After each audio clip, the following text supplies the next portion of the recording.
Ce qui se vit là-bas, c'est très, très intense. T'sais. On ne peut plus appeler ça du travail humanitaire. T'sais. On appelle ça une rencontre humanitaire.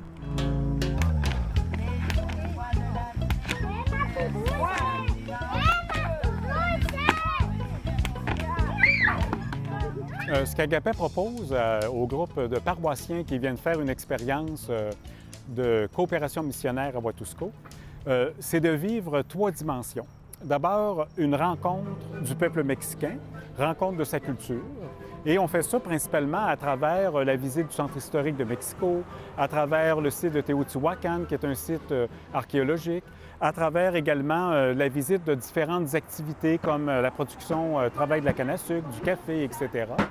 Un deuxième volet, c'est la dimension spirituelle, et entre autres à travers la façon de vivre la foi chrétienne des Mexicains, entre autres en allant faire une visite pèlerinage au sanctuaire de la Guadalupe, près de Mexico, mais également en participant à différentes activités avec la communauté de Watusko et des temps d'échange et de partage dans le groupe de participants de la paroisse. Et un dernier volet, qui est le côté plus humanitaire, qui est d'aller aider en apportant quelque chose dans un village, par exemple la construction d'un terrain de jeu pour les enfants, ou encore donner un coup de main à l'orphelinat ou à l'école des enfants handicapés, ou encore au centre Jean-Paul II, dont s'occupe Agapé là-bas. Pour ceux qui connaissent les Patros, ça ressemble un petit peu à un patro, dans le sens que c'est une ancienne école qui était désaffectée, qui a été rénovée avec une grande cour intérieure et à peu près 16 ou 17 locaux qui accueillent les gens du milieu pour toutes sortes d'activités,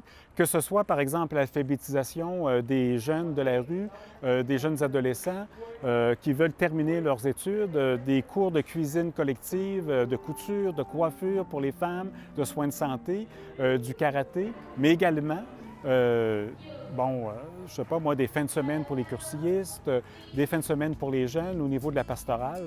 Donc, c'est comme une fourmilière d'activités au cœur de la petite ville de Watusko.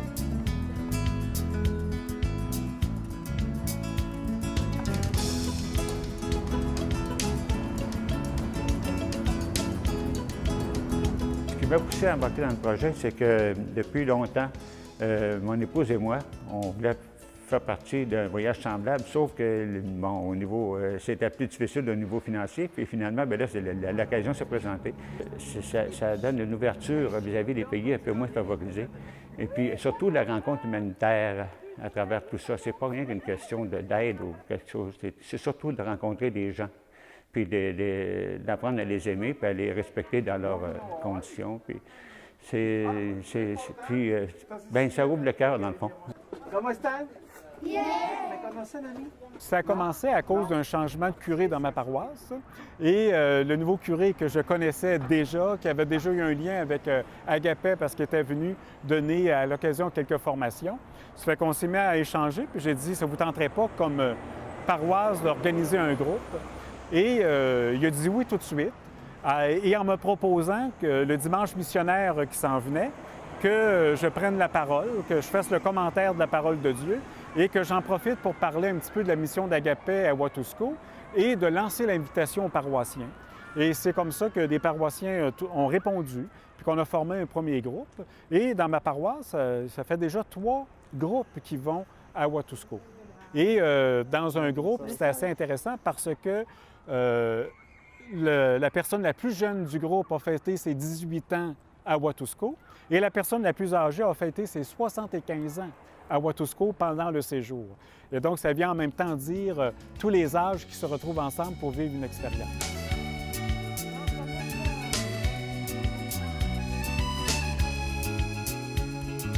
J'étais la doyenne. J'étais la doyenne, mais je pense que je réalisais les travaux autant que les jeunes, hein? J'avais l'énergie pour le faire, puis même que les jeunes disaient « Là, Pauline, assis-toi, Pauline, tu vas être fatiguée, Pauline, assis-toi. » Je disais « Voyons, on fait rien, là, il faut continuer, je suis habituée, moi, de travailler. » Puis c'était bien comique. Bien, pas que je voulais fleurir mon ego en travaillant plus que les autres, mais moi, c'était facile pour moi d'effectuer les tâches qu'on me demandait. Donc, La peinture, j'en avais toujours fait, puis du sablage, j'en avais toujours fait. Je suis habituée de faire des gros travaux, donc pour moi, ça a été extraordinaire.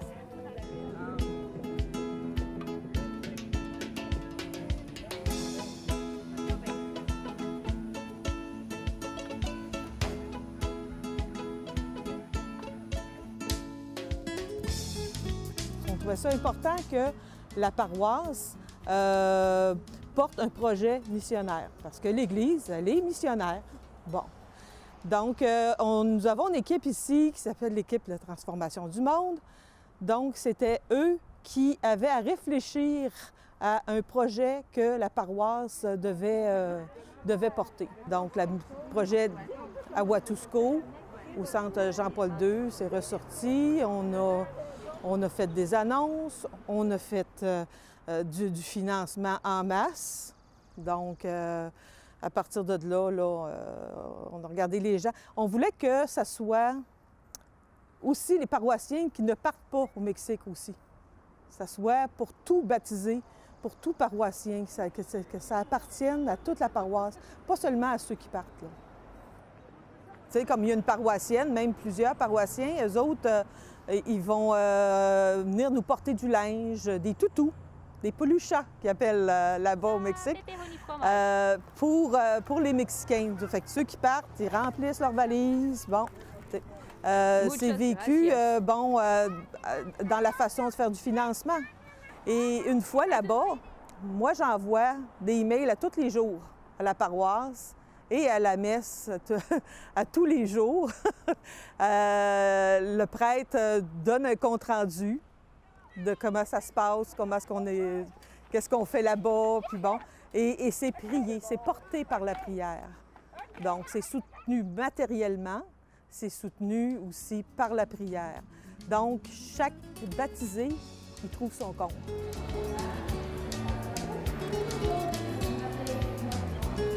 Allez.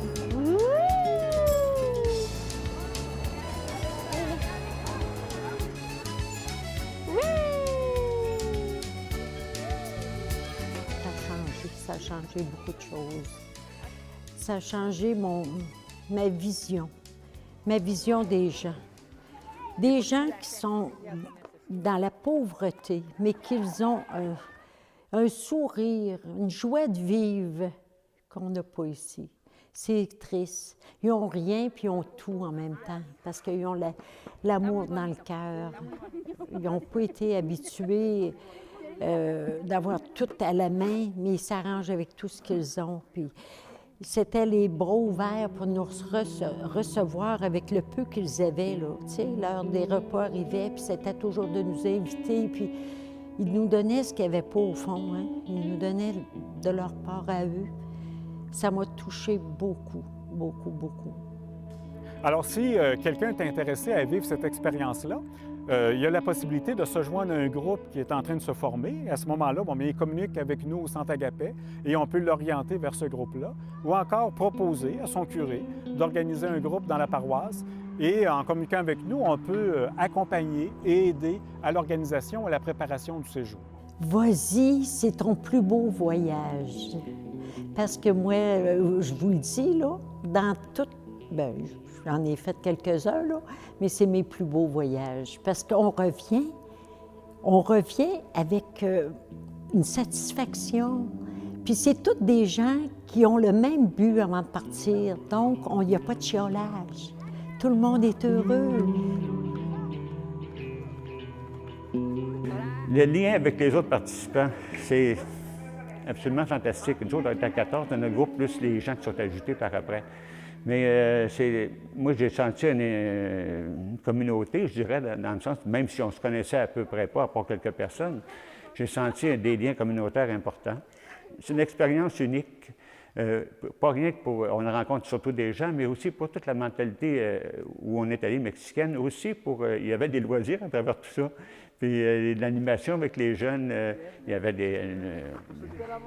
une journée en montagne avec... J'ai trouvé ça formidable.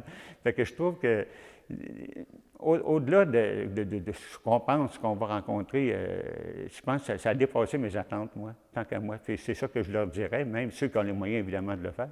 Je les encouragerais fortement. C'est un projet important. Oh, ça glisse beaucoup! Quand on arrive en bas, ça glisse.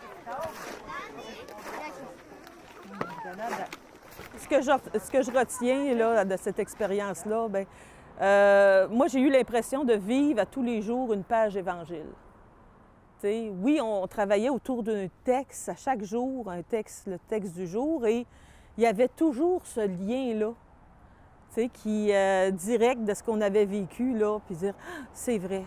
Ça, là, de cette page d'évangile-là qu'on est en train de lire, on l'a vécu aujourd'hui. On l'a vécu avec les jeunes. T'sais. On l'a vécu en Église. Ce qui était intéressant, c'est qu'il n'y avait pas aucune différence, là. Pauline, maintenant, dans le village, elle se promenait bras dessous avec une jeune, là. Il y avait une complicité, mieux que ça, une connivence avec les jeunes. Puis c'est comme si l'âge n'existait plus. L'âge n'existe plus, la race n'existe plus. L'idéal d'une paroisse, oui, ça devrait être ça. Notre paroisse, ça devrait être le monde. Et pour moi, ce voyage-là, ça me fait penser toujours à une phrase que j'ai déjà entendue. C'est le voyageur voyage, mais le pèlerin est visité. Donc, moi, je considère que j'ai été visitée.